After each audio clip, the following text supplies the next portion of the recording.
ఆంధ్రప్రదేశ్లో ధాన్యం కొనుగోలు చేసిన 24 గంటల్లోనే రైతులు ఖాతాలో డబ్బులు చేస్తున్నామని, ఇప్పటి వరకు 10 లక్షల మెట్రిక్ టన్నుల ధాన్యం కొనుగోలు చేసినట్టు మంత్రి నాదెండ్ల ప్రకటించారు. 7337359375 నెంబర్కు హాయ్ అని మెసేజ్ చేస్తే రైతు వద్దకే వచ్చి ధాన్యం కొనుగోలు చేస్తారు. తుఫాను నేపథ్యంలో 40 రోజుల పాటు జరగాల్సిన ధాన్యం కొనుగోలు ప్రక్రియ కేవలం 3 రోజుల్లో హడావిడిగా జరుగుతున్న నేపథ్యంలో ఎదురైన సమస్యలను సమర్థవంతంగా పరిష్కరిస్తున్నారన్నారు. గత ప్రభుత్వం రైతులకు 1674 కోట్ల బకాయి మిగిలిన తమ కూటమి ప్రభుత్వం అధికారంలోకి వచ్చిన మొదటి నెలల్లోనే రైతులు ధాన్యం బకాయిలు పూర్తిగా చెల్లించినట్లు తెలిపారు. కౌలు రైతులకు కూడా ఈ క్రాప్ నమోదు చేసి ధాన్యం సొమ్ము నేరుగా వారి ఖాతాలకి తెలుస్తున్న ఘనత తమ కూటమి ప్రభుత్వానికి దక్కిందన్నారు. రైతులు తమకు నచ్చిన మిల్లుకే ధాన్యం అమ్ముకునే అవకాశం కల్పించడంతో పాటు జీపీఎస్ నిబంధన కూడా తొలగించామన్నారు. ఆయనకున్న అనుభవాన్ని నిజంగా మనందరం కూడా ఒక అదృష్టంగా భావించాలి.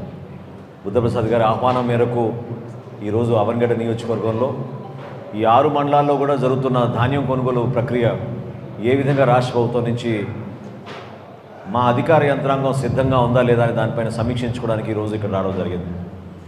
నేను మనస్ఫూర్తిగా ముందుగా ఇక్కడ రైతాంగాన్ని అందరినీ కూడా అభినందిస్తున్నాను.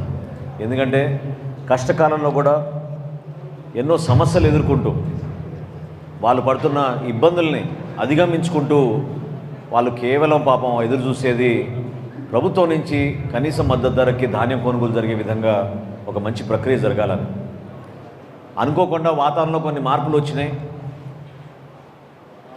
మార్పు వచ్చిన తర్వాత 40 రోజుల్లో జరగాల్సిన ప్రక్రియ ఈ ధాన్యం కొనుగోలు హడావడిగా కేవలం 3 రోజులకే పరిమితం అయ్యే వరకు అధికార యంత్రాంగం కానివ్వండి, రైతులు కానివ్వండి, సమాజంలో ఉన్న ప్రతి ఒక్కరు కూడా ఇబ్బంది పడే పరిస్థితి మనం చూసాం.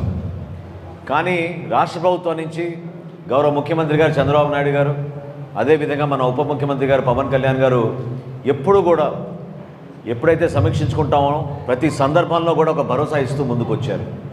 రైతులకి మనం అండగానే నిలబడాలి. కూటమి ప్రభుత్వం ఏర్పడిన తర్వాత మీరందరూ కూడా తెలుసు ఏ విధంగా గత ప్రభుత్వం దాదాపు 11 లక్షల కోట్ల రూపాయలు అప్పులు చేసి వెళ్ళిపోయిందో. ఒక పౌర సరఫరాల శాఖలోనే 41,150 కోట్ల రూపాయలు అప్పులు చేసి వెళ్ళిపోయారు. మంత్రి అయిన తర్వాత మొట్టమొదటి కార్యక్రమం మేము చేపట్టింది అతి తక్కువ సమయంలో ఆర్థిక ఇబ్బందుల్లో కూడా రైతులకి చెల్లించాల్సిన బకాయి. అసలు మీరు నమ్మగలుగుతారా? అన్ని మాటలు చెప్పారు గతంలో, పెద్ద పెద్ద మీటింగ్లు పెట్టారు, అన్నిటికీ సిద్ధం అన్నారు.